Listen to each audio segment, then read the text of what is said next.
Hi, I'm Emilio. I'm a program manager at Google. Right now, lots of people are looking for ways to learn new job skills. That's why we created Google Career Certificates, an online training program for fast-growing fields like IT support, project management, data analytics, user experience design, and more. You don't need any prior experience, and you can be job ready in about 6 months. So put your skills to work. Go to grow.google/certificates.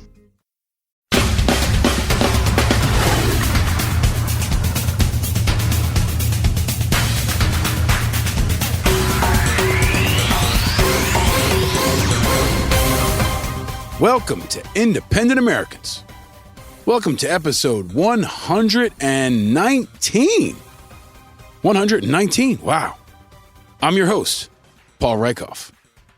Now, more than any other time, now is a time to stay vigilant. But it's also a time to relax and enjoy the summer and get outside. So we're playing a best of for a couple weeks. We'll be back later in the summer with all new episodes, but I want to flash back and bring you one of our best episodes ever that's perfect for right now. As we reflect on Flag Day, as we reflect on the anniversary of the United States Army, and as we get ready for Father's Day. This is one of my favorite conversations from way back in episode 10. We recorded it in June of 2019 in New York City at our favorite spot, the Classic Car Club, with one of the fastest rising stars in American politics, our friend Wes Moore. When we talked to him then, he was already on the rise. He was a best-selling author. He was running a great nonprofit called Robin Hood, and he was thinking about what's next. Now we know. Recently, Wes Moore announced he's running to become the governor of Maryland. He'd be one of the youngest governors in the country and only the third black governor ever elected in history, and one of the first post-9/11 veterans. I've always said that I'd support Wes no matter what party he ran from, and of course, if he ran from no party at all, and in any race, because I think he's one of the most earnest, sincere, dynamic, inspiring leaders of our time. And I think one day he could be in the White House. After many of you have heard him on the show, in episode 10 and then episodes that followed, many of you felt the same way. If you've never heard of Wes Moore, you're about to be impressed. If you heard this episode and you've been with us for over 100 episodes, thanks for sticking around. And you're going to love flashing all the way back 2 years to see a star in the making. We talk about politics, we talk about race, we talk about leadership, and we talk about fatherhood. So as we recognize this Father's Day, a Father's Day when the country's opening up, spirits are higher, our country's healthier, and we're bouncing off bottom, it's the perfect episode. Whether you're a dad, you want to share it with your favorite dad, or you ever had a dad, this is an episode for you. So I hope it'll help power you into another great week of summer. And we'll be back with all new conversations later in the summer. Until then, be sure to check out the video from this episode and all others at independentamericans.us. You can also get your dad or any dad some great Independent Americans merch for Father's Day. It's at independentamericans.us. You can also find us everywhere and on social and join us on Patreon. After maybe the hardest year of our lifetime, America's bouncing off bottom this summer. And we're all going to climb higher in the days to come. Thanks in part to the leadership of people like Wes Moore. Be sure to check out his campaign, whether you're in Maryland or not, and support this guy. He's one of the good ones, and when we say look for the helpers, we mean Wes Moore. There's a lot going on out there. The NBA playoffs are down to the final couple of teams. Many schools are already out for the summer, and Joe Biden just met with Vladimir Putin. But we're going to take a breath, and we're going to reflect, and we're going to enjoy and savor this summer with some of our best conversations. Here it is, my conversation with Wes Moore. Happy Father's Day, and stay vigilant.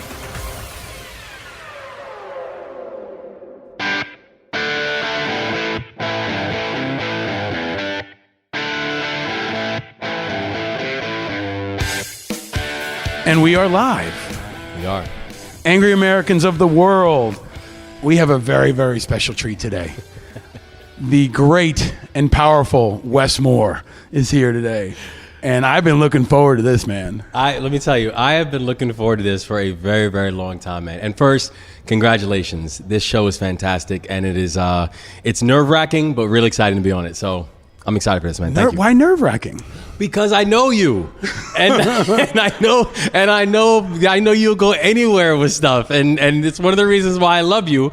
But for an interview format, it's scary as hell. So and you've been on pretty much every show under the sun. Yeah, and this one is actually one of the ones where you're just not sure exactly how to prepare, but you better prepare in some ways. So outside of this show, what was the most intimidating show you ever went on? Stephen Colbert. I agree. That's actually a really scary interview. I agree. And did he do the same thing? So when I remember right before I went on his show, he came into the green room, and I'm sure he does it to a lot of people, but he comes in and he says, "Hey, introduce myself." And I'm like, "Hey, I know who you are. Nice to meet you. Thanks for having me on your show." And he says to me, "I just want to let you know, in 10 minutes, you're going to meet a real jackass." 100%. He's like, you're going to meet someone who doesn't know what he's talking about, but he thinks he does. And he said, I'm just going to give you 2 pieces of advice. 1, take it all with a grain of salt. And 2, try to educate him as much as you possibly can. And he's like, you got it? And I was like, I got it. And he's like, I'll see you in 10 minutes. This was when he was on the Colbert Report. That's when he's on the Colbert Report. Late Show. Yeah, I did the Colbert Report like maybe a month after it launched. Wow. And I did it, I think, 2 or 3 days after he did the White House Correspondents' Dinner where he shredded Bush. And it was when a lot of people still didn't know he was in character. They didn't know it was a shtick. And he and I had an interaction where I could tell, I mentioned it, I said, you were amazing at the White House Correspondents' Dinner. But I could also tell he had this trepidation in his eyes because he had been getting death threats. I mean, it was the first time he really blew up, and it was the first time anybody really ever criticized Bush to his face. And he was sitting like 5 feet away from him, but he came in and did the same shtick. He said, look, I'm going to be a real jerk. I'm going to be in character, and then, things are going to change. Yeah. And so it was a really cool experience, but it's like getting interviewed by a rattlesnake. Totally. Because you don't know where he's going to go. And you can only play with him but so much before eventually that snake is going to strike you. At some point, you know it's coming, but the thing is, you don't know when. Only the snake knows it. And that's the hard thing about it. That's a good little segment right there. I'm telling you, man. I am not going to be a snake, and I'm not going to bite you. I actually come bearing drinks. So you asked me before the show, what are we going to drink? Yes. And because I was like, what does an angry American drink? Angry Americans drink whatever they want, or they drink nothing. We are full of surprises. This show is full of surprises. Today, we are drinking an Aperol Spritz. I like it. And to those of you that don't know, an Aperol Spritz is a delightful cocktail. Yeah. I went to Italy once and started drinking these, and it became like Gatorade for me. But they're refreshing and delicious. They are. And a little potent and great. The weather's getting good. Summer is here. So it is. Cheers. To you, sir. We are cheering. We are toasting. They are. And they're pretty drinks. And between the Aperol Spritz and the aerodynamic chairs, I'm good. You like the chairs? I'm good. Okay. This is great. I think I need to start by sharing with people how we met. If you don't love mind. this story. I love this story. Okay, and please. it's so Rykoff. So okay. I come back from Afghanistan, and I'm watching this guy on television who was one of the clearest, most thoughtful, and most aggressive advocates for us.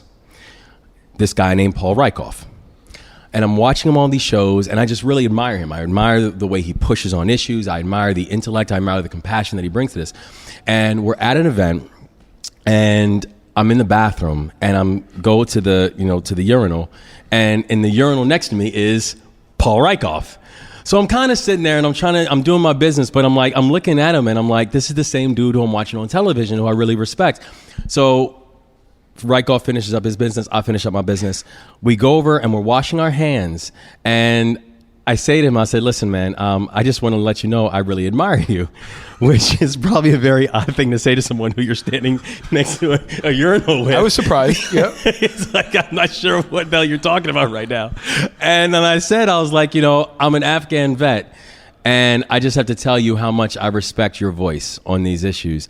And it just turned into one of the most important friendships of my life. So I really appreciate you, man. Thank always you, man. have, always will. Thank you, man. It all started at a urinal. It all started at a urinal. And that is a great title of like a blog or a podcast. It all started at a urinal. Okay, that might be the intro to this pod. You know, when I can hear your New York accent only certain times, Yeah. and I hear it when you say urinal, right? Because you grew up originally, I did, in the Bronx, I did, and then ended up in Baltimore, Afghanistan, all around the world. Yes, and yes. I was excited to talk to you for a number of reasons, but my interviews for this show, I have tried to select people who are important, iconic, influential, inspiring, people who are shaping what it means to be American and who will shape the future of what it means to be American. And I think there's nobody that I put higher on that list than you. Wow. So I'm glad we could finally make this happen. You're also the only person that's brought a security /staff/ entourage with you. The great Brian Jones is here. He said he wouldn't have a drink, and now he's sitting in the back watching us with a drink off camera. You folks can't see that, out of audio range. It's a live studio audience. It's a live studio audience of him and our amazing video master, Ben Stoffer. And me and you in the Manhattan Classic Car Club. Thank you again for coming here. My pleasure. This is a very special place for us. It's been hosting us throughout this season. And it's gorgeous. It's a beautiful place. Well, you know, we usually go in a different direction, but I want to start with that question for you. Yeah. Wes Moore, what was your first car? So it's a cool story. My first car was a forest green Jeep Cherokee. And I got it when I was 19 years old. And so the story behind it was this, I had some challenges growing up. Yes, well documented at this point. Well documented challenges. I mean, where literally I got moved around to multiple schools. First time that I've had handcuffs on my wrist was when I was 11, up here in New York, up here in the Bronx. And I would say when I was a freshman in high school, I was sent to military school when I was in 8th grade. And I had a mandatory year in military school that I hated every minute of it when I first went, where I ran away 5 times in the first 4 days. But eventually, the place, it didn't just help me, it in many ways changed me. It was my first taste of military culture. It was my first taste of organized leadership. In that way, it was a chance to remake my identity, which was something I think I really needed at that point, and just a way to think differently about what my future could be. After that year was over, I had the choice at that point to go back to school. We were back down in Baltimore. I had the chance to go back to school in Baltimore if I wanted to, and I said, actually, if it's okay, I'd like to sit tight. I ended up finishing high school there. But during my freshman year of high school, I was having a conversation with my mom, and we were talking about college. And we didn't really talk about college before then. And I think she got excited and kind of exuberant, and she made a promise that she didn't realize one day she'd have to keep, where she was like, if you get a full scholarship to college, I'll buy you a car. Wow, good deal. I was like, for real? She's like, yeah, if you get a full scholarship to college, I'll buy you a car. Again, I think she probably did it on the assumption that was never going to be anything that she would ever have to honor. But when your mother's a smart woman. I think she knew she was going to have to pay that bet. And honestly, I think for her, she probably also thought that, listen, hey, if he gets a full scholarship, we'll figure it out, right? She probably thought you'd pick a cheaper car, She too. probably did. She probably did. Yeah. But when I finished high school, I ended up deciding that I wanted to join the Army. And I went through all my, all my basics with the Army, ended up getting an ROTC scholarship. And so the Army ended up paying for college. And so technically, I mean, even when I made that promise with her, of course, I was like, oh yeah, I'm gonna get a basketball scholarship. Right. I'll be playing for Syracuse. Right. But it's a full scholarship. No matter how the money comes, it's a full scholarship. And one day she came up to see me during my freshman year of college. I was actually at a 2-year school at that time. You were at Valley Forge, military Academy. College. Yep. And so she comes up, and we're hanging out, and we get something to eat while she comes up and visits me. And then I'm like, all right, I'll walk you to the parking lot, because I thought that's where she parked the car. And we're walking to the parking lot, and I didn't see her car. And she was like, oh, she's like, that's right, my car is in here. And she said, but yours is. And she reaches in her pocket and she pulls out keys to a, probably had 40,000 miles on a used forest green Jeep Cherokee. Wow. was my first car, and I'm like, I was blown away, not just because it was like I have my own car and it felt crazy that I now had a car, but she kept her promise. Yeah. And I didn't even remind her. Like it was something I completely forgot about. But she kept her promise. Even when she technically, I guess, didn't have to, because it wasn't like I was bringing it up. But I think that's also a real indication of who she is as a person too. And so that was my first vehicle. Excellent. Do you know what year that car was? That car was probably like a 92 Jeep Cherokee, and it lasted a good while. I mean, it probably lasted me a good another 4 years after I got it. You take it with you to college? Did I? Oh yeah, yeah. And you went to Hopkins. I went to Hopkins, where you played football. I played football there, played basketball there, and it was great because Valley Forge was a 2-year school, so I got my associate's degree, and also I got a commission in the Army. So at that time, I was a second lieutenant, and so I was also working with a reserve unit down in Maryland while I was finishing up my undergrad experience. But for me, Hopkins was great because, as you said, I've only really known 2 places that I grew up in. One was Baltimore, Maryland, and the other was the Bronx, New York. And for me, going back to Baltimore was kind of a bit of a homecoming. It was, my mom was there, a lot of my family members were there. It was a city that I was comfortable with, and that I felt like very much helped raise me. And so the chance to go back to school there was powerful and unique. And I also thought it was powerful because Hopkins wasn't a place that we grew up thinking that we would go to. Right. It was and I guess you would argue that the same relationship like the University of Chicago has with the South Side, or Columbia might have with Harlem. It's a type of place where, for people who grew up in those communities, we know it's there. We know it's a powerful force. We know it buys a lot of real estate in our neighborhood. But we don't see many people that actually are students there. Right.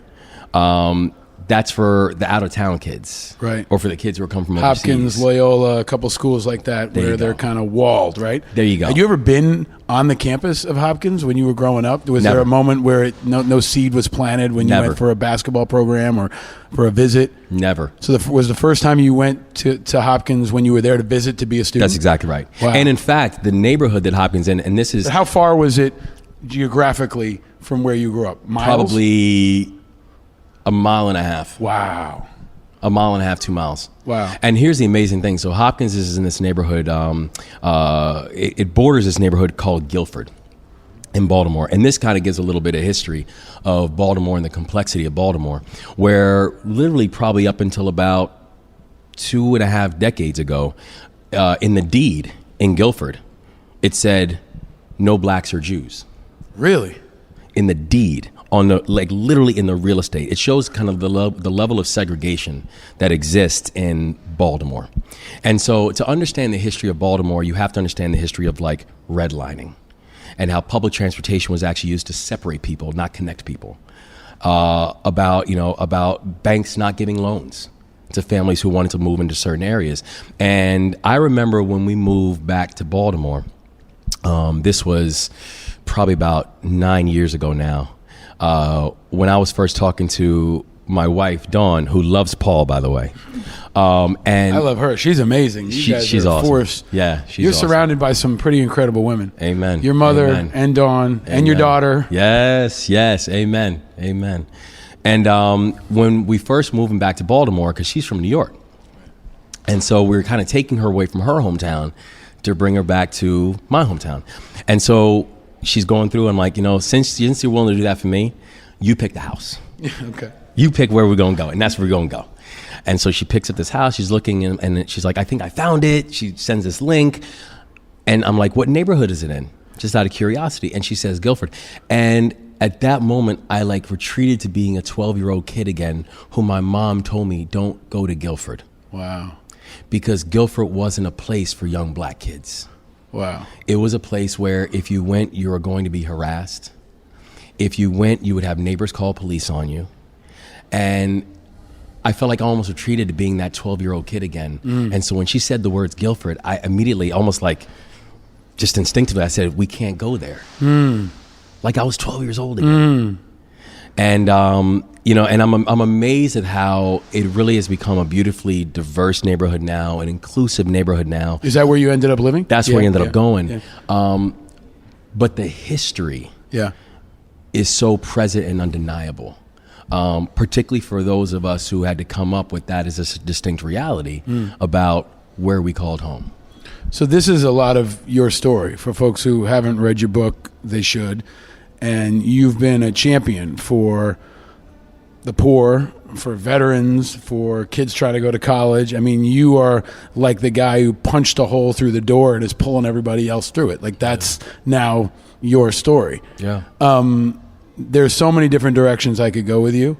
And I do kind of go back to that 12-year-old point. You said you were 11 when you had handcuffs on you for the first time. Yeah. I think I was 12. Yeah. I haven't talked about this much, but I think I was trying to remember the first time. I remember that when I had handcuffs put on me, I got pressed onto the hood of the cop car, and the hood of the cop car was hot. Ugh. And the guy, it gets worse. So I'm pushing on the front of the cop car, and he pops me on it again. And at some point, and I was a pain in the ass. Yeah. I looked up, and I'll never forget this. His name was Officer Quick. Wow. And I saw that on his, and I thought that was really funny. And so I just went, and boogers flew out of my nose on the top of his cop car. And then I knew I was fucked. Then he hit me again, and then he pushed me in the back. But that was like one of my very first interactions on the bad side with the police. Oh, wow. And was not the last time I was handcuffed growing up, but it was very formative in shaping the way I viewed that entire experience. But I also realized at that point, my life could have gone in a lot of different directions. You've had those points so many different times, and you've written about it. There's now going to be a movie about your life. Yeah. What if you think back to that 12-year-old kid, or you think about someone who might be listening right now who's going through hard times? A lot of what you do is motivational work and inspirational work. What's your message to that kid? You know, I feel like, damn, I didn't even know that story about you, man. Yeah. I feel like one of the biggest challenges I had at that moment was, and I feel like for so many of us, right, for so many kids in those situations, you feel like you're alone, right? You feel like no one hears you. You feel like no one understands you. You feel like what you're going through, you are completely navigating this thing solo, which I think both influences the decisions you make, and I think it also influences the impact that you think your decisions have, because you don't understand, you have no context on how this is actually impacting everybody around you. The thing, and I think one of the lessons that was really important for me was when I finally got to the point of realizing that not only wasn't I alone at that moment, that I was never alone. That you have people there who are fighting for you and advocating for you, people who care about you, people who are watching you, people who, frankly, one thing I believe deeply in is, for people who wake up every morning, even if they don't know who you are by name, they wake up every morning with the hope of you. And the hope of you is enough for them to wake up and fight, right? I think it's important for every kid, every young person, every person who's navigating this process to know that you are not alone in this. You're part of a much bigger legacy. You're part of a much bigger journey. You're part of it. You're part of a DNA of fight and struggle and victory and loss and victory after that. And that is enough to keep you going. Because the most dangerous thing, I think, is when we have people who basically don't feel like there's anything worth fighting for anymore. When they feel like there's no one who's willing to fight for them. And I think my mother actually used to say it best when she said, kids need to think that you care before they care what you think. And I want all kids to understand that we care. Right. We'll fight.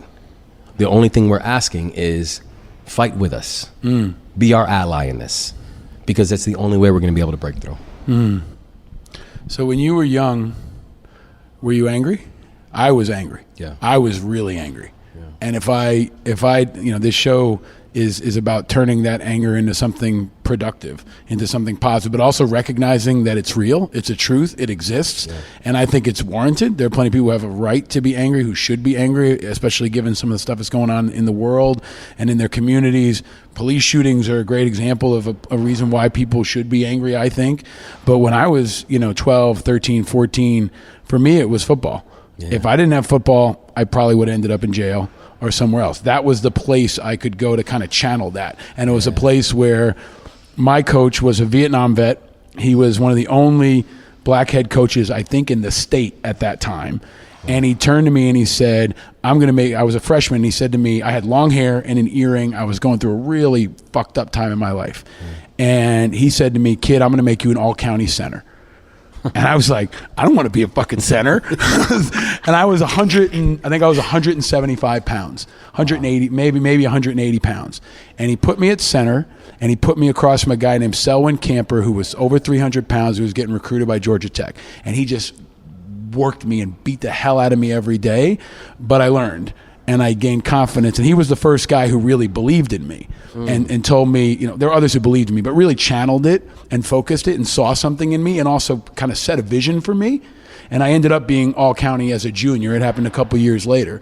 But he kind of set that goal for me and channeled that anger. So all that is to say, were you angry back then? And how do you look at that? And now you have two kids of your own. Yeah. Your son's going to go through that. Your daughter's going to go through that at some point. Do you think about that? All the time, man. But I think, so the answer is absolutely I was angry. And I think, to your point, I think we had reasons to be. Right? I think that, when we look at the anger that so many people are feeling, exactly like you said, it was justified. Because we knew, I grew up in a neglected community. I knew that we didn't have the same thing as other people had. And I knew, and I felt in my heart that it was because of conscious decisions. Right. And so I think there was a reason, there was a justification for the anger that we felt. And, I think for me, one of the big things I think helped to channel that for me, the same way that football did for you, it was for me, it was the introduction of leadership.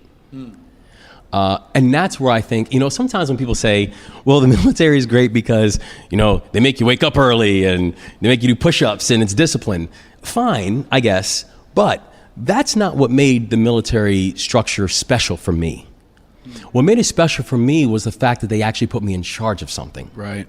And they made me accountable for something other than myself. Right. And I always say it's like the plebe system. You learn a lot about yourself in plebe system. You learn what you can tolerate, and you learn about this brotherhood and all that kind of stuff. Explain the plebe system. So I'm sorry. Yeah, so the plebe system, it's almost equivalent, like it's the basic training of military schools, right? It's when you first start off. For us at that time, it was a 9-week long process, and they basically cut you off from the outside world. It's no phone calls, no radios, no televisions, no nothing. You're either going to succeed as a team or you will fail as a team, and the choice was yours, right? But really what they want to do is, kind of the whole analogy, which there's actually a lot of truth to it, is they're going to break you down as an individual so they can build you up as a collective. So you have that sense of responsibility to the person to your left and to your right. Once you complete that plebe system, and once they kind of go through that process, relatively early, they're going to put you in charge of something. And they're going to put you in charge of something small at first, but they're going to put you in charge of it because they want you to feel what it means to be responsible for something. And so, they tell me, okay, Moore, you're in charge of this hallway, and if the corridor is clean, we'll congratulate you. If the corridor is dirty, then Lord help you, right? But it was my job. And so if Rykoff is part of my squad, and I see Rykoff, drinking a bottle of water and then throw the bottle on the ground, well, I'm scooping Rykoff up because I'm not going to get in trouble because Rykoff can't find a trash can. Right. You know what I'm saying? And so it's like, then they're going to look at that, going to say, all right, Moore, nice job. Now we're going to promote you. Now you're a squad leader. Right? And then you now have these 5 people you're in charge of in your squad. And if Rykoff is in my squad, if you show up 5 minutes late for class, the teacher's not going to go to you and say, Rykoff, why are you late? The teacher's going to go to you and say, Rykoff, who's your squad leader? Right. And they're going to come find me. And they're going to say, Rykoff was 5 minutes late for my class today. Why? Well, I need to have an answer because I'm in charge, right? And so then they notice, okay, his squad's doing. Then you get promoted again. So there's this graduated sense of responsibility and of leadership that the military taught me. The fascinating thing that I don't think I even fully understood until I got older was how paralleled it is with the street. Where when people talk about how complicated gangs are and drug culture and all this kind of stuff, when you really think about it, that's not true. They're not complicated. They are basically, they've taken the same formula of every military organization and every Fortune 500 company, and they've carbon copied it. Right? It's a hierarchy. It's a hierarchy. Yeah. They don't recruit kids to be kingpins, right? They give you the little job, and you're the lookout. And your job is to yell whatever the name of the day is or name of the week is. And they give you that job because if a cop grabs you and you can just simply say, get your hands off of me, since when is it a crime to yell for my friend? When actually they know what you're doing. You were tipping people off that a cop just entered the area, but you were yelling a name. They're not going to arrest you for yelling names, right? And so they let you go. And then they notice you do that well. It's like, all right, we're going to promote him. Now he's going to be a runner. He'll move packages from one side of town to another side of town. The reason they recruited us at 9 and 10 and 11 years old is because cops generally don't check 10-year-olds with book bags. Right? And then you do that pretty well. Then you become a cash kid. Then you become a houseman. Then you become muscle. Then you become a lieutenant. It's the same graduated sense of responsibility. And so I think for me, one of the big things that I got and then the military really gave me was this sense of leadership. Put me in charge of something. Every one of our kids, they want to be recognized. Recognize them. Put them in charge of something small, and then let that start to feel good. Let them enjoy that taste. And then they're going to want more. And so I think that's one of the main things that happened to me. So you've been shaping the understanding of that for America for going on a decade and a half now, right? Like if people think about Baltimore, for most people, and this is probably not everyone, they think of The Wire. Yep. Right? The Wire defined Baltimore in the same way Amazing show. Boys in the Hood did South Central. That's right. Or Menace to Society, right? That's right. But there was this period, maybe early 2000s, where it was being defined, and then Martin O'Malley ran for president. Baltimore is again thrust into the national spotlight. Yep. Your and book, while he's running for president, Freddie Gray happens. Right. And now the mayor of Baltimore is out. Everything is again in upheaval. Baltimore is again politically in crisis. You are a son of Baltimore. You know why? When you look at that, what do you see? And everybody wants you to run for mayor. They want you to run for something in Baltimore. But and I give you credit because you're fixing Baltimore in a lot of ways, frankly, that probably the mayor can't or the mayor won't. But why not run for mayor of Baltimore? Because I think we all have our path of impact, and I don't think for everybody it needs to be elected office. And particularly, I think it's not just about timing matters, it's purpose matters. Where I look at the work we're doing now, and both the work within Robin Hood as a poverty fighting organization, and in fact, Robin Hood is now, for the first time in the history of the organization, we launched this initiative called Mobility Labs. And really what Mobility Labs is looking at saying, what can you invest in and scale that actually creates sustainable economic mobility for people and communities? And we've picked 4 communities outside of New York. So can we pause there? Yeah. So you've graduated out of Baltimore, and now you're on a national stage. We had Zainab Salbi on recently. She had been interviewed by Oprah 10 times. You've sat down with Oprah. You've been a national thought leader. You've been on national media. You're shaping the understanding, but you've decided to focus your time as the CEO of Robin Hood. So for people who may not know what Robin Hood is in this phase of your work, can you kind of break that down? Absolutely. Please. So Robin Hood is now a 31-year-old organization, and started with the exclusive poverty New York-based organization and New York-focused organization, and focused with the exclusive goal of fighting and eliminating poverty. Robin Hood initially started off making about $50,000 worth of grants to poverty fighting organizations organizations within New York. Now, 31 years later, we've dispensed north of $3 billion in grants. We currently have about over 250 different partners all throughout the city of New York, and really thinking about attacking poverty everywhere where it lives. So when people say, well, is it because of education, or because of housing, or is it because of mental health? Is it because of criminal justice? The answer oftentimes for families and people living in poverty is yes. It's all of it. Because poverty shows itself in the most traumatic and destructive ways. Every way it can touch you, it will. And so the way that we at Robinhood really try to attack this problem is attacking it in every single way that it shows itself. And when I think about this work now, even though Robinhood is a New York-based organization and a New York-focused organization, I think we also collectively understand that poverty is not a New York issue. Right. And so when we think about this work, and part of the focus of this idea of mobility labs and this fund that we really built, where we are working in Northeast Pennsylvania, like Scranton, Wilkes-Barre, suburban Chicago, the Bay Area, and Baltimore. It's really about saying, if things are working in Brooklyn or Queens or the Bronx, it's our job to share that. It's our job to push that out and to make sure other communities can learn and benefit from it. And if things are working in Baltimore, if things are working in Pittsburgh, California, if things are working in Scranton, I want to know about it. Because I want to know, what are they doing there that's working, that we can actually make sure that we are addressing the problem that we're all fundamentally trying to fix on a holistic basis. And so that's really how this work of Robinhood really coincided with, just a personal life mission.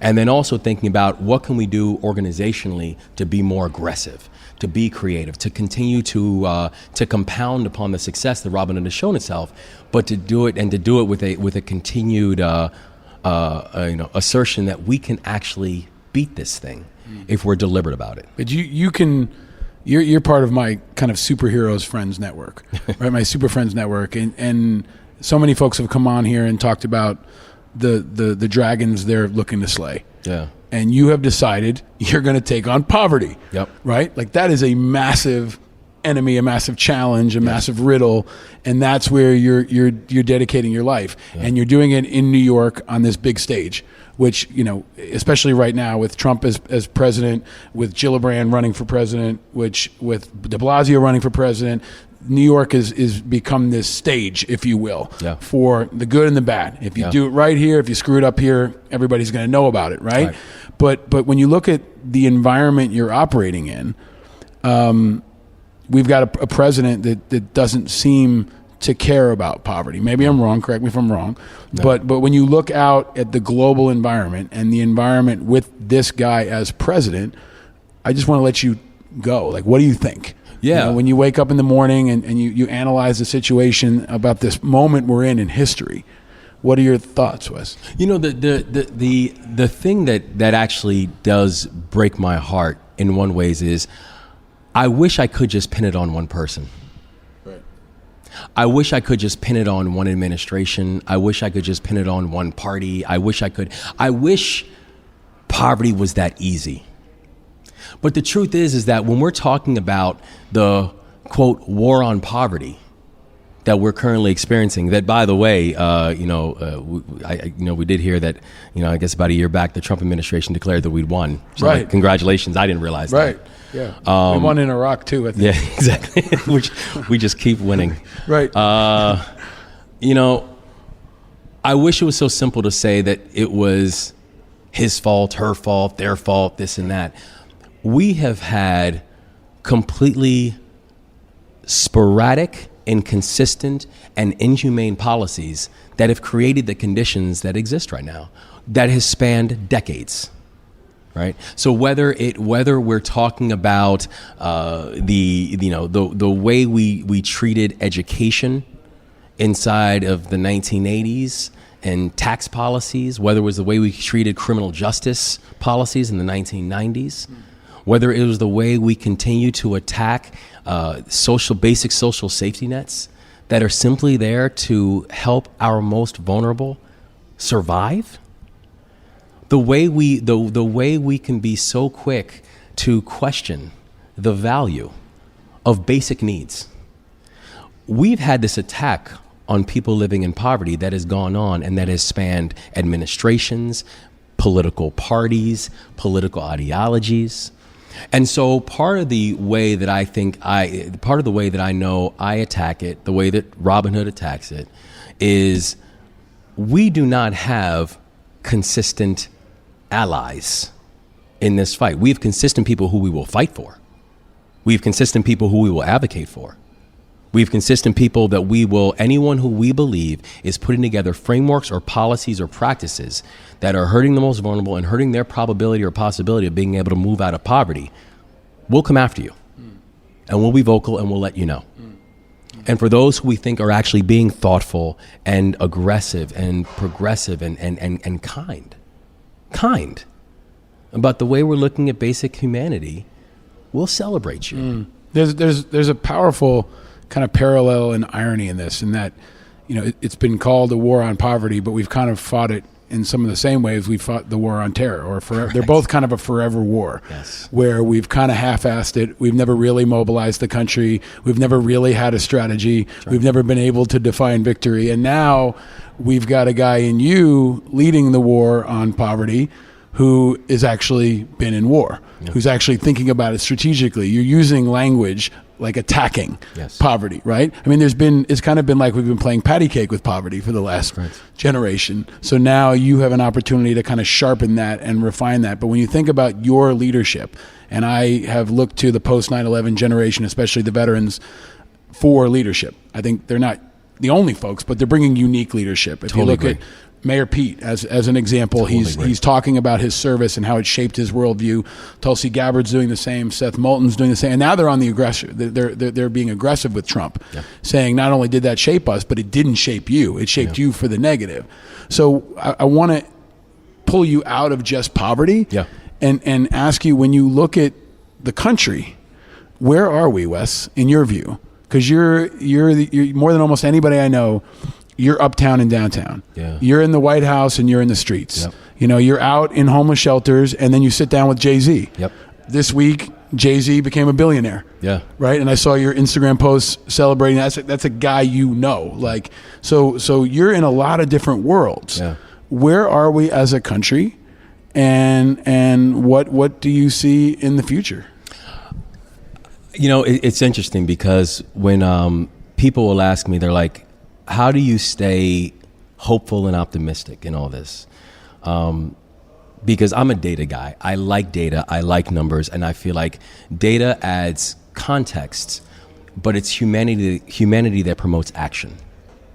And the data can be harrowing, right?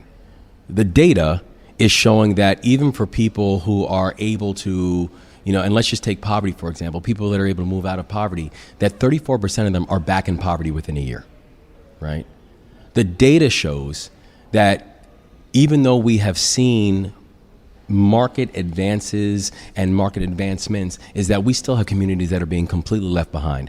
The wealth gap between African Americans and others continues to grow. The wealth gap between women and men continues to grow. Right? So we're watching data that should be keeping all of us up at night. But when people say what keeps you hopeful is the fact that, I don't live in statistics. I live in communities. Right? I wake up every day and I spend time with that mom who had to wake up at 5:30 in the morning to be able to get her child to school on time so she can make her first job. I wake up every morning and spend time with the guy who's either returning home from combat or the guy who's returning home from Rikers, who's just trying to make a way as they make that transition back home. I wake up every day and I spend time with the grandmother who is now raising 5 of her grandchildren on her own, not living the retirement that she once thought that she was going to live, but just trying to make a way for these kids who without her would be thrusted into a foster care system. So given all that, I ask this of all my guests, Wes Moore, what makes you angry? I'm going to be very specific on this one. Marijuana laws make me angry. Marijuana laws, because I think it's a perfect example of just how backwards, how racist and prejudicial, and how lazy policy is, and how it can have distinct impacts on our community. You know, first of all, not to mention the fact that, you know, the antiquated marijuana laws that we have inside this country, and listen, and you've been one of the most thoughtful and vocal advocates for this, and I thank you for it. But the way we have had this legal barrier around access to something that actually has real, purposeful medicinal benefits for people that need it.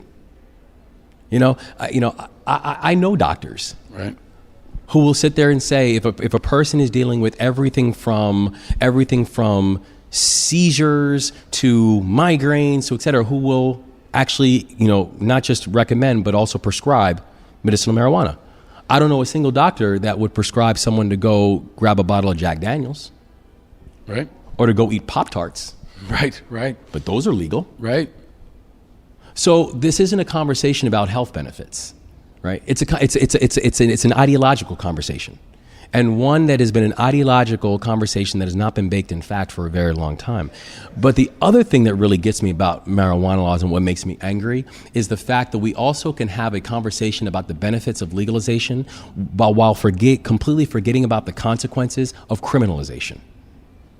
You know, over a 10-year period between the years of 2001 and 2010, we locked up over 7 million people for possession of marijuana charges. 7 million people for possession of marijuana, right? Now, over half of the states in the United States right now, you now have access to marijuana, either medicinal or recreational, right? But we still have people walking around who are either A, still sitting in prison, or B, walking around with criminal records for something that is now in over half the states you have open and legal access to. How does that make sense? People who come back home and are still now having to check boxes for something that is now a burgeoning multi-billion-dollar industry. It's just a perfect example of how these kind of policies continue to create levels of disparity, levels of frustration, and levels of disillusionment. You know, if I'm a person who's coming back home, and let's say I'm now home on possession charges, they'll say, you know what, hey, you know, welcome back, congratulations. But by the way, you can't live in public housing, even if your family's there. Right. You know, or, you can absolutely apply for certain jobs. Remember, certain jobs you don't even have access to. And even jobs you might have access to, you got to check boxes. Despite the fact that 75% of people who have to check boxes will not complete the application because psychologically they've already been eliminated. And you can apply to some schools. Remember, you got to check a box for that. And even if you get accepted to certain schools, you can't apply for Pell Grants and other state loans. So they're basically telling you, welcome home, but we're going to put a whole bunch of asterisks next to your name. And by the way, it's a scarlet letter. So every sentence becomes a life sentence. Right. And by the way, for marijuana, it becomes even more ridiculous because you can have people who, in this burgeoning marijuana industry and legal cannabis industry, if you have a marijuana charge in most states, you can't apply for a job in the industry. Right. So I could be coming out of prison for assault. I could be coming out of prison for theft. I could be coming out of prison for sexual assault. And I can get a job in the cannabis industry. But God forbid if you have a charge that deals with cannabis. Yeah. These type of things are so backwards. And so when I think about the things that make me angry, it's the fact that we're not even being thoughtful about it. We're not even trying to be thoughtful about it. And so my big push and you know, the way I deal with my anger is activism. Right. I want my anger to trigger the fact that you cannot have a conversation about the benefits of legalization unless you're also willing to deal with the consequences of criminalization. And both of those two things have to happen simultaneously. There's a lot to unpack there. It's very powerful, and that's going to be a section of this podcast that I hope people go back and listen to a couple times and share with other people, because you broke it down in a way that I think is very, very important and powerful. But there's a racial disparity here. Huge. That you didn't even touch. Yeah. Right? So can you break that down? Because I'll share with you and with the audience, most of my family knows this. I've been arrested for marijuana possession. And there's a longer story. I could probably do an entire podcast on this. But when I was arrested, I was with a group of friends. I was the only white guy. And we all went into the same process. And we were all generally educated. But there was a night where the NYPD later told us flat out they were going to do a walkout to play kind of a power move on behalf of the union. They wanted to fill the jails up on a busy night and then walk out. And the COs walked out, many of the cops walked out to basically say, hey, look, you need us, okay? Mm-hmm. So it was a night when they were sweeping up people with minor marijuana possessions, and we got swept up in it. And there were a couple of moments that I'll always remember, and maybe this will go in the next book, but there was a point where we were in the jail. We were in the Tombs here in Manhattan, and there were a lot of young kids in there, almost all kids of color. You know, I was one of the only white guys in there, okay? And you could hear the kids talking to each other and to us, and they say, take the plea and you go home right now. That's right. Stay, and you're going to be here 2 more days, maybe 3. I think it was a Friday night. So they filled us up, and then they keep you over the weekend. So if you take the plea, say, you know what, yes. Now the dude one kid said to me, you know, I sit on the same stoop every day. The cop rolls by, he sees me smoke a joint every single day. Today he popped me. I don't know why. And we later found out why, because there was an actual coordinated effort happening across the city that night, and they all got swept in it. But there was a powerful negotiation where the kids were talking to each other and talking to us and talking to the other couple people who were in there at that time, where, you know, the public defender would come in and say, kid, you know, take the plea. And the kid would say, it's my second one, it's my third one, this is going to mark me. And the lawyers, most of them don't give a shit. They're just churning people through. And lawyer comes up to me, looks at me and says, take the plea. I said, fuck you, I'm not taking the plea. No. I'm fighting this. Yeah. And he said, why? I said, look up at me, man. I'm educated. I know the deal. I know my rights. You know, I'm going to get my own damn lawyer. Yep. The other kids take that advice, and they get branded and they get marked. And we tried to actually organize a couple of these kids to wait it out, because some of them were looking at their third offense, right? But I share that story in part because I want people to know how often it happens. Yeah. And I think unless you've been on the inside of that or in different viewpoints, maybe you're in law enforcement, maybe you work in the legal system, you don't see how that happens. But there's an entire generation of young people, mostly men, mostly people of color, who are marked. That's right. And will forever be marked until this is unwound. Right? But all that is to say, can you break it down from a data standpoint? Yes. And tell us how stark that difference is? Because I know flat out, I was in a position of privilege. At one point, the lawyer didn't even look at me. He looked up at me, and I saw that moment where he recognized I was white. He looked at me, and I looked at him, and I said, dude, what do you, no. I was like, get me a real fucking lawyer. That's right. And he said, okay. And then he turned on the next kid. But how deep is that cleavage that exists in America, and for how long has it gone on? And you knew your rights. Yeah. And that also is one of the biggest disparities. Like, you know, when we talk about, I didn't have it in my hand. I had passed it to someone else. That's right. And, you know, we went through this whole discussion. Were we in a doorway? This was a time where you could smoke weed in a doorway in New York City, but you couldn't do it on the street. Yeah. Right. And then it was how much you had or didn't have. That we could do, again, a whole podcast series just on this.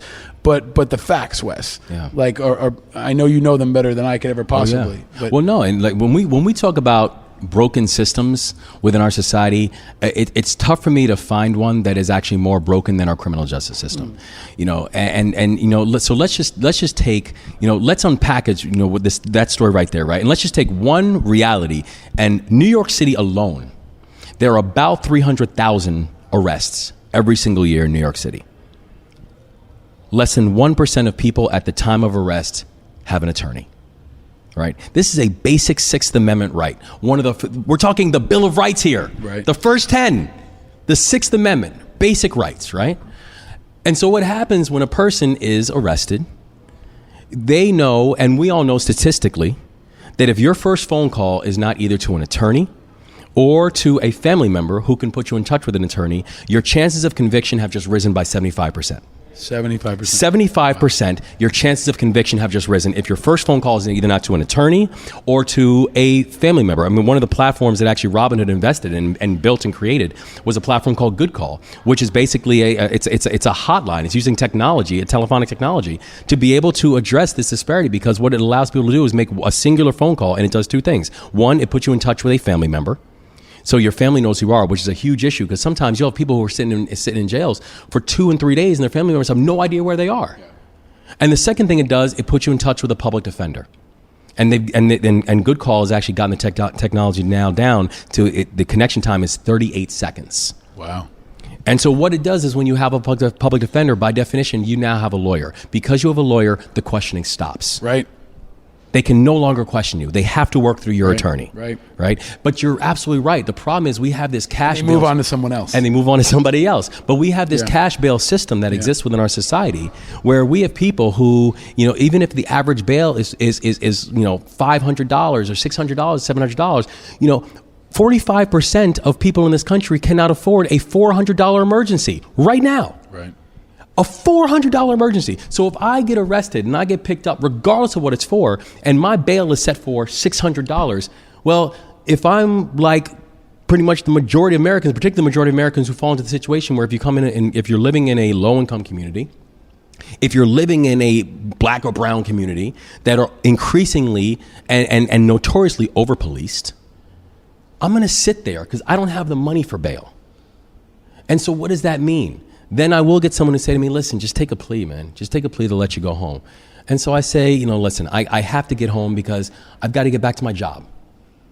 Or I've got to go pick up my kids. Or I don't want to get in trouble in school. I can't miss more school. So I said, I'll take. Or I'm sick of eating bologna sandwiches and there's no air conditioning here, and this guy over here might punch me in my face. Exactly. Yeah. Right. I don't want to be here. I didn't. Or whether or not regardless of the crime, I don't feel safe here. I don't want to be here. So I'll take the plea. Yeah. What most people then don't know, though, is congratulations, sir or ma'am, you now have a criminal record. Yep. You just took the off-ramp into a different life. Into a completely different life. Yep. Whether you understood what that meant or not. Yep. If you look at drug policies, and here's where race comes in, because you cannot talk about this without understanding the implications of race. Right. And how race has played into the criminal justice system that we have in play right now. Take drug use. Drug use is pretty evenly distributed, percentage-wise and a full basis when it comes to whites, blacks, Latinos, Asians, etc. Pretty much even usage. The arrest rate for African Americans when it comes to marijuana possession, 4 times. Wow. Difficult to explain how it could be the equal level of usage, but it's a 4 times higher chance you're going to be arrested for something. So we don't have a colorblind criminal justice system. We don't have a colorblind society. We have a society that when you look at the data and you look at the numbers, the way it deals with people of color, the way it deals with people in poverty, it's not even close. It's not even close. Brian Stevenson says something, he's a good friend. He's amazing. He's amazing. Folks who are listening, if you don't know who Brian Stevenson is, look him up. Watch his TED Talks. Yes, he's absolutely groundbreaking. He is one of the most important voices. I hope you join me on the show. Maybe you can help me make that happen. I would love to make that happen because he's an important incredible voice. But please, he is. Please. No, but he has this line where he say, we have a criminal justice system where you would rather be innocent. You'd rather be guilty and rich than innocent and poor. 100%. Yeah. And it's crazy when you think about that. And since we cannot talk about class without talking about race in this country. Well, and we can't talk about race without talking about the president. Yeah. So what do you think, man? Like this is like this week, Barack Obama was at the Toronto Raptors game and got a standing ovation by 40,000 people. Yeah. And our president is being protested in hundreds of thousands. And the presidential candidates have attacked him as racist. The race is an issue now already, but it's compounded by a president that seems entirely, at best, tone deaf to issues of race. Yeah. How do we as activists deal with that? Assuming he's there for another year and a half, right? Let's just assume that is the case. Yeah.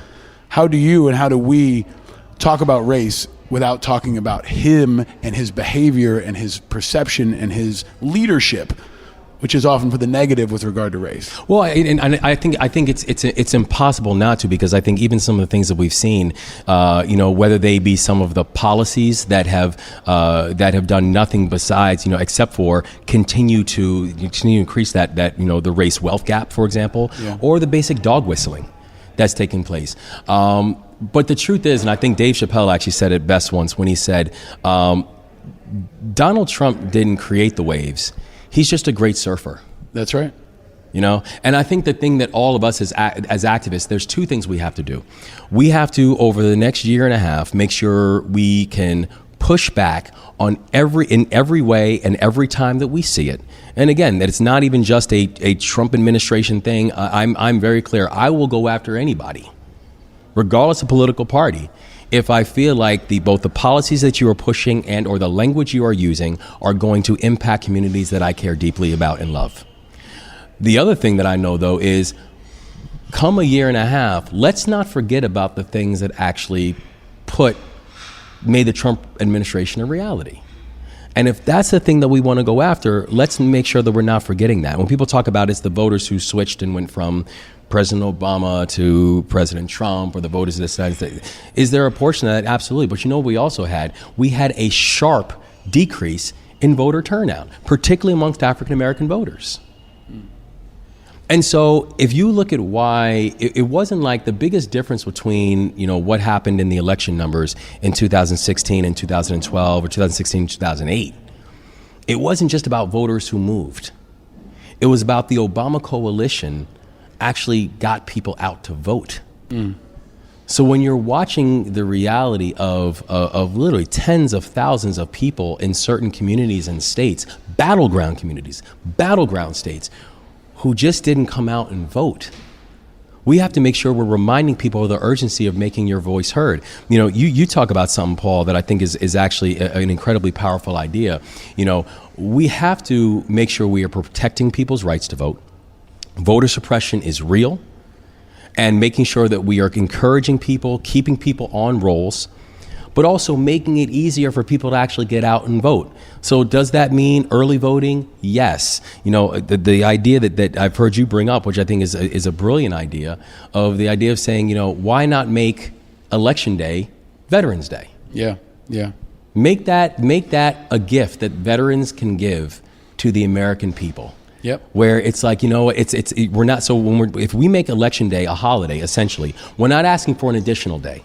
No, veterans have offered, and this came, you know, from an idea that circulated in the veterans community, and I had a powerful conversation with Norman Lear, who's a World War II veteran, and, you know, he really pegged it and said, you know, as World War II veterans, we can donate our day. The ultimate sacrifice, the ultimate piece of patriotism would be to give up our day so people can actually honor veterans by voting. That's right. And for people who don't have a day off of work or a day off of school, and combine the two, right? Basically combine it, and you know, it's a double whammy for patriotism, right? Yes. I think it's a powerful idea. I think it's a common sense idea. We're hoping that somebody will introduce legislation soon to actually make it a reality. I think most veterans will support it, but it can be the final act of patriotism from the greatest generation, for them to give up a day that they really propelled forward. And now at some point it's just going to be, you know, empty parades and small numbers. We're going to go from 12% of the population to less than 1% of the population. So the parades are going to be like relics, but they could be channeled into something tectonically powerful, which would be to let everybody vote more easily, right? And you know, I think it would also be really powerful to, as if we need more reminders, but remind people of what was sacrificed in order for you to have the right to have your voice heard. Right. You know, sense of history. We need that sense of history. Yeah. And I think about it where it's like, I think about the remarkable people in my background who gave everything so I could have a place at the table. Right? Like, you know, I can't help but think about people who I don't just admire and revere, but I look to with a sense of awe. Like, you know, people, you know, I think about people like Harriet Tubman and Paul Robeson and people who, Ida B. Wells, people who I just think about and love and admire because they loved me before there was a me. And I'm now able to live a life that they only could dream about, and not for themselves, but they could only dream that their sacrifices would make a way that their leaders, their legacy would actually be able to enjoy, right? You know, I love this idea of, you know, I am my ancestors' wildest imagination. Right. I am their wildest dream when I think about the ability that I have to be part of a larger system that they pushed and prodded and provoked to be better, to live up to its highest ideals. And so who would I be if now that I have a chance to shape the future, to do what all of them did for me, and if I just pass and say, I'm good, as if these things don't have implications. Right. And if there's anybody who believes that, we can just look at, you know, and if you want to just forget about looking at the past year and a half, look at the past 6 months, the past 4 weeks. Elections have consequences. And so for us to simply say that we are too busy, or for us not to fight for voting rights, to make sure that we are restoring the rights of people who should have the legal right to make sure their voices are heard, if we're not protecting that with everything in us, we are dishonoring everyone that came before us and everything that they did and had to sacrifice and give up in order for us to live these lives. That's our job. And so that's what I ask every advocate to do. Go out and fight your fight. Go out and run your lane. Go out and do whatever it is that you're doing. But never forget, there's certain core basic issues that every single one of us as Americans had better be focused on going forward. We'd better be focused on the Census 2020. We had better be focused on election 2020. You would better be focused on making sure that people's rights are heard and people's voices are being recorded. That's what we should be focusing on. Well, and anyone focused on this interview is going to be inspired by hearing from you. And from the very first episode with Willie Geist, we started talking about you running at some point for president. And I said more in 24 sounds pretty good. And maybe Willie Geist could be your running mate. There's a lot of folks that have been on the show could be your running mate. I'm not going to ask you if you will run one day, but I will tell you that I hope you run one day. And I know that many people hope you run one day. And especially in a year like this, when the field is so broad and in some ways so thin, there is a lack of true inspiration. And I think that's part of what Mayor Pete has kind of captured, and Trump does on the other side. But more than anybody I know, people talk about you one day running for president. And more than anybody I know, I think you could do it. And I don't expect you to respond because you're very diplomatic, but I want that to be known here because I think you're the first person that's been on this show that one day could do it. I'm that means more than you know, particularly coming from you, man. And I say it with all sincerity, a person who I'd follow anywhere. And that's the thing I believe with all of us in the work that we do, right? It's like, do your job well now. Focus on doing what you're doing right now. Yeah, but also understand, I'm going to do something they never do on TV, which is interrupt you, right? And tell you that I'm also going to push you, right? And you, just like you push me and our friends push us, especially at this moment in time. You know, I think you are doing incredible work. You're making more of a difference than anybody I know. But the response that I know we will get from this interview of people from all backgrounds is like nothing I've seen. You have an impact on people that is like nothing I've ever seen in anyone, including Barack Obama. I have been around him. I have met him. He's not everybody's cup of tea. Sometimes he can be a little difficult for people. Others, of course, adore it. But when you're around him, he's got a magic that I think is like something we've never seen. I think Michelle actually has more magic. She's amazing. Right? When you're around her. Yeah. But then there is the magic of Wes Moore that most of America hasn't seen yet. But I know will in the next couple of years. So I got to ask you, what's up with the movie? There will be a movie about your life. There is, yes. That's coming. What can you tell us about the movie and what can people look forward to? So the other Wes Moore was optioned by HBO and also Oprah Winfrey, who was serving as executive producer. And you know, and I'm really thankful because, as you know, man, it's like when you go through this process, people will pitch different ideas and we want to do this. I remember, and you know this story, Paul, but someone actually came and pitched to me making it into a comedy. Yeah, don't do that. I was like, I'm sorry. You could if you could do anything you want, but like. But I think the thing that really why I became so excited about, particularly with this team, and it's a remarkable team that's working on it, is they're like, for the messages that you want to share and for the things you want to get out, they're like, not everyone has or just be honest will pick up your book. Right. So you got to find new ways of reaching them.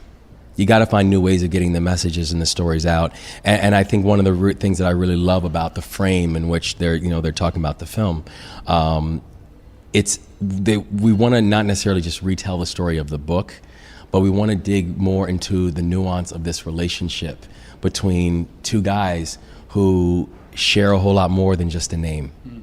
But on the surface, it's helping people to understand just how thin that line is between us and somebody else. But it'll also redefine, probably for a generation in some ways, what it means to be American. Yeah. Like we are going through this period where we're continuing to examine McCain's story, right? These stories of great Americans. Now when Obama's gone, people miss him, but a similarity is that they're the great American success story. Yeah. We've had a lot of folks on this show that have defined what it means to be American. I think your film, when do you think it'll be out? Next year? We're hoping, yeah. Okay, so for many people, especially young people, it could help define, and maybe more importantly, even for outside of America, right? There aren't too many recent great success stories. So I'm excited about that. I think it will help define for many people what it means to be American. I know your time is short. I have a final question for you. What's something, Westmore, that makes you happy? The water. The water? The water. I would say about 4 years ago, I got a boating license, which is kind of crazy because, and Dawn always laughs because she's like, you're the most daggone outdoorsy, woodsy person I've ever raised in the city of Baltimore before. She's like, where did that even come from? The fact that you like going out hiking and like hunting and fishing and da-da-da-da. And I think part of it was the exposure that I got through the military. One of the things that you were in 82nd Airborne. Exactly. That's where you are, woods. right? Yeah. I mean, you're in Bragg, you're in Benning, you're in whatever, and you're around people who that's just how they grew up. Right. And I think I gained a passion for it. But when I think about what is a perfect day for me, it's with my wife and my kids on a boat on calm water and just going. And just seeing where the waves will take you. It's the perfect day for me. I love that. Thank you for sharing that. I feel the same way about the water. There is a tremendous peace and tranquility and serenity about it. Yeah. And a perfect day has also been sitting down with you. And it would not be more perfect without our traditional ceremony of giving of the gifts. So I see Jones is giving me the eye like we're way over time. But this has been an incredible. This is a tradition. You have to open it now. President Moore. It's a giant bag with an elephant on it because I was looking for a bag at my house, and elephants are powerful, and my son loves elephants, and so that's on the outside. You got. And then each week we give a. Oh my God. Well, first you have the IAVA. Sorry, I said IAVA. Oh my gosh, the Angry American Swag, which is made in America by veterans. Now I have two sizes in there. I have one for you in both styles. These are on angryamericans.us. I also have shirts for Brian Jones. For those who don't know, Brian Jones is like a combination of he's like Sorensen and Reggie Love and Rahm Emanuel and like all these things in one. I met him through you. And he's an incredible American who is on your team. He is. And I will not miss an opportunity to salute you, sir, when you are off camera and out of earshot. But the first gift is each time I pick a specific American whiskey that speaks to me. I walk into the liquor store and say, all right, what is for my guest this week? And I'm going to put the mic over there so people can hear it. Jack Daniels, Gentleman Jack. Now, I didn't want to go with something overly expensive or overly fancy. You are a gentleman. You are the ultimate gentleman. You're a man of taste. You're well-traveled. You're well-educated. And I think, therefore, you will appreciate the Jack Daniel's Gentleman Jack is really good. It is like, really I good. really like it. It's really good. And you're such a gentleman. It is really that I good. felt I must give that to you. I appreciate it. And it's so funny, actually. Hey, earlier Jones, in the interview, you are Jones is off camera. If you're listening, you can go to the Angry Americans website, see the video. Jones, can you look in and wave to the camera? There's Jones, also a post 9/11 veteran. And I got Jones. Jones is a great guy, by the way. So Jones is grew up in Harlem, ends up enlisting in the Marines. Yes. And he gets the baby Gentleman Jack. Can you show the camera? You get, because Cheers. you're on the team. You're learning from the Jedi. We know one day, Jones, I want to get you in this chair and have another conversation with you. And I hope you run for office. Yes. I hope you run for mayor of New York, because we need a damn good mayor. And you have an incredible story that we can dig into another time. But I couldn't get you a full bottle, Jones. I had to get you a baby bottle. Well, this is beautiful. You're the first person off camera and off audio to ever get a bottle, but you get it because you're my friend and my fellow veteran and activist. And Wes, no team, no leader is successful without a team. Amen. And you've built a great team Amen. that includes Brian and your family and so many people in your extended network. Same about you, brother. Oh, and I got last question for you. This has been, yes. So every guest this entire season, we've had pink, yellow, and blue Peeps, and we ask which one do you choose and why? I am actually going to go with I'll go with the pink, because it is my daughter's favorite color, and so in fact she actually just had a dance recital. She's really into dance now, and she's really good. And I know I'm totally impartial, but when as she ends up doing her performance, she ended up getting her flowers for her performance, and we got her this bouquet of pink roses, and she just kept on talking about how beautiful the roses were and how much she loved her color pink. So Pink Peeps is the choice of Westmore. Now that I gave Jones a little bit of liquor, I think that gives me another question. So I can't let you go. We could talk sports. We could talk music. Mm-hmm. We could talk a lot of different things. But Father's Day is coming up. Yeah, man. Can you talk about parenting for a second? Because you're one of the best dads I know. Oh, Dawn is one of the best moms I know. You guys have been like parental role models for me and Lauren as we raise our kids. But as Father's Day comes, vice versa, do you have a message for parents or for children? And I think I'm excited to hear you find formats where you can talk about more than poverty. Yeah. And I hope maybe this show and the other projects I do will be a place where we can expand on sports and parenting and culture and music, because they're all intersectional, I think, in so many ways. But But dad advice, man, you give it to me all the time. You have any dad advice? Or parenting advice? I there was nothing, and I think partially because I didn't grow up with my dad. There was nothing in life that I think I looked forward to more than being a dad, right? And I'll never forget the moments when both of our kids were born. Like, what that was like and what that moment was like. And it's just something that just always will just sit with you in the most peaceful place in you. That's where it sits. That's where that memory sits. And I like studied this. I would, read books on it, talk to people like, what's good advice, da, da, da, da. One thing that I think I've learned and realized about parenting and about just being a dad is the best piece of advice that I can give people is going to be, it's twofold. One is you've got to make sure that you are creating the flow that works for you and your family. Don't worry about meeting an expectation on what this person does or what that person does. You need to find what works best for you and your family that gives you all peace. If it's not what other people know or understand, that's okay. It's not their life to live. Nor should you ever have to, justify rituals, traditions, consistencies that you have within your family. Find what works for you and your family and your children and embrace that and love it for everything that it is. One of the other things, though, And I understand that not everyone's in the same situation that both of us are in, where, you know, we're not only, you know, we not only love our children, but we also are in love with our best friends, which are our wives. And so I understand that's not everybody's situation, but the thing I would ask people to do, though, is the best way to take care of your children is to take care of their mother or father. Right? When people, you know, and it's a piece of advice I give to every single new dad when they're like, you know, what should I do? What should I do? And my first piece of advice to them is always make sure their mom is okay.